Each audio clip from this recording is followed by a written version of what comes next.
প্রিয় দর্শক, আসসালামু আলাইকুম।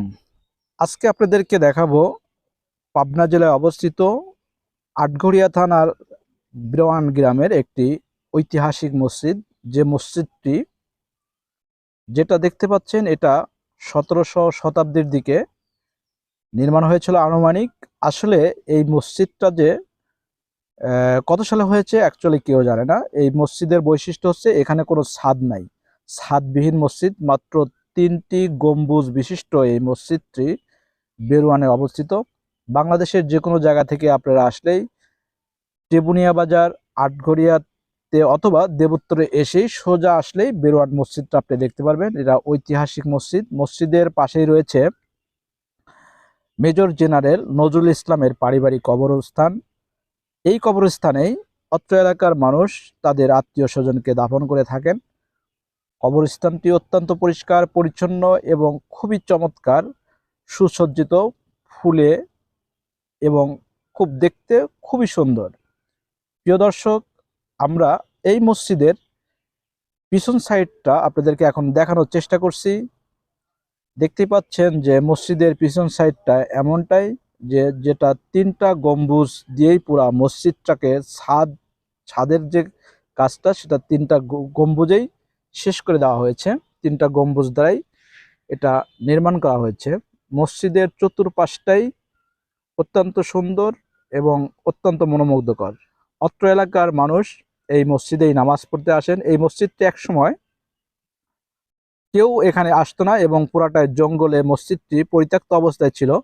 পরবর্তীকালে 1990 সালের দিকে অত্র এলাকার মানুষ একত্রিত হয়ে এটা পরিষ্কার পরিচ্ছন্ন করে এখানে নামাজ শুরু করেছে। অত্র এলাকার মানুষের বক্তব্য অনুযায়ী মসজিদটি নির্মাণ হয়েছিল 1700 শতাব্দীর দিকে। এখানে এই মসজিদটি নির্মাণ হয়েছে। আমরা মসজিদের ভিতরে দেখি যে জামান পরামানিক, জালাল পরামানিক ও জমির পরামানিক এই 3জন এইটার এই জমির উপর এই মসজিদটি প্রতিষ্ঠিত হয়েছে।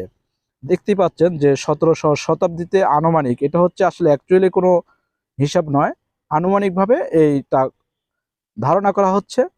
অনেকে ধারণা এটা জিন জাতিরা এই মসজিদটা নির্মাণ করেছিলেন। জিনরা মসজিদ নির্মাণ করে এখানে জিনেরাই নামাজ পড়তেন, এই জন্য পরবর্তীকালে এখানে কোনো মানুষ আর নামাজ পড়তো না।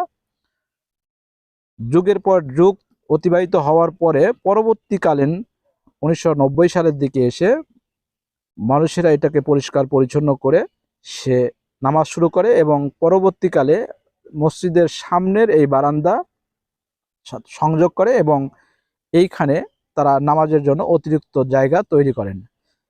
প্রিয় দর্শক, এই মসজিদের 3টি দরজা রয়েছে। মাত্র 3টি দরজা বিশিষ্ট এই মসজিদটি নির্মাণ করা হয়েছে একদম প্রাচীন কালের মডেলে। এখানে কোনো বৈদ্যুতিক ব্যবস্থা ছিল না। পরবর্তীকালে এসে সবাই এখানে স্থানীয়রা বৈদ্যুতিক ব্যবস্থা করেছে। এই হচ্ছে মসজিদের ভিতরের অবস্থা। আমরা যদিও মসজিদের একদম ভিতরে প্রবেশ করতে পারিনি, তারপরেও যতটুকু পেরেছি আপনাদেরকে দেখানোর চেষ্টা করছি। এই মসজিদটার নির্মাণ এবং কাঠামোটা ভিতরে এমনটাই। শুক্রবারে নামাজ হয় এবং উক্তীয় নামাজও এখন এখানে মুসল্লিরা পড়েন। কারণ এই মসজিদের পাশেই একটি হাফিজি মাদ্রাসা আছে, যেটা আমরা কিছুক্ষণ পরে আপনাদেরকে দেখাবো। আগে মসজিদটাকে আমরা আপনাদেরকে বিস্তারিত দেখানোর পরেই মসজিদের পাশে যে হাফিজি মাদ্রাসা এবং আরো অন্যান্য কতগুলো প্রতিষ্ঠান এখানে হয়েছে মসজিদকে কেন্দ্র করে, সবগুলোই আমরা ধারাবাহিকভাবে দেখাবো। প্রিয় ভিউয়ার্স,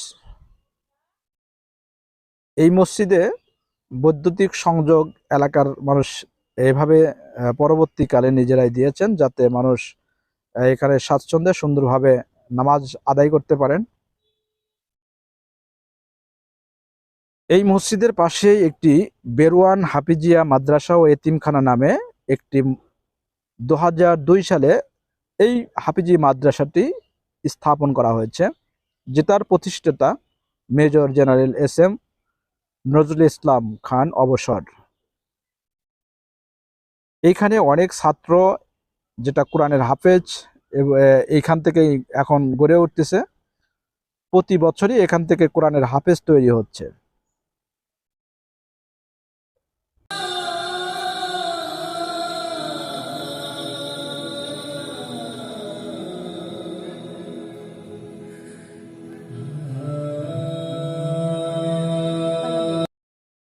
প্রিয় দর্শক, এই হাফিজি মাদ্রাসার পাশেই জনগণের সুবিধার জন্য এখানে একটি পোস্ট অফিস আনা হয়েছে, যাতে মানুষ আদান প্রদানের ক্ষেত্রে একটু এখান থেকে তারা সুযোগ সুবিধা নিতে পারেন।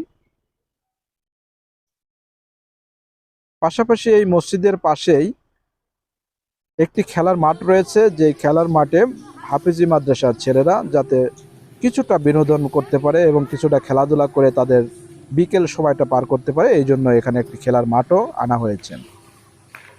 প্রিয় দর্শক, এই মসজিদের পাশেই এলাকার মানুষ যাতে একটু চিকিৎসা সেবা নিতে পারে সেই জন্য বেরোয়ান কমিউনিটি ক্লিনিক নামে একটি ক্লিনিক আনা হয়েছে, যেই ক্লিনিকটারও অবদান রেখেছে এস.এম. নজরুল ইসলাম, উনি ক্লিনিকটা নিয়ে এসেছেন। প্রিয় দর্শক, এই মসজিদের এবং পাশে যতগুলো ফলের বাগান দেখছেন, মাদ্রাসার ছাত্ররা যাতে কিছুটা হলেও ফল এখান থেকে ভোগ করতে পারে, এই জন্যই এই কাঁঠাল গাছগুলো মসজিদ এবং মাদ্রাসার এটা অন্তর্ভুক্ত ছাত্রদের জন্যই। প্রিয় দর্শক, এখন যেটা দেখতে পাচ্ছেন এটা হচ্ছে সেই বাড়ি বাড়ি কবরস্থান, যেখানে এলাকার মানুষ মৃত্যুবরণ করলে এখানেই আনা হয়। আশপাশের মধ্যে এই কবরস্থানটি সবচেয়ে বেশি পরিষ্কার পরিচ্ছন্ন এবং ফুলে সৌন্দর্য এবং খুব সজ্জিত, ফুলে সজ্জিত। সবাইকে এই প্রতিষ্ঠানে এসে দেখার জন্য আমন্ত্রণ জানাচ্ছি। আসসালামু আলাইকুম।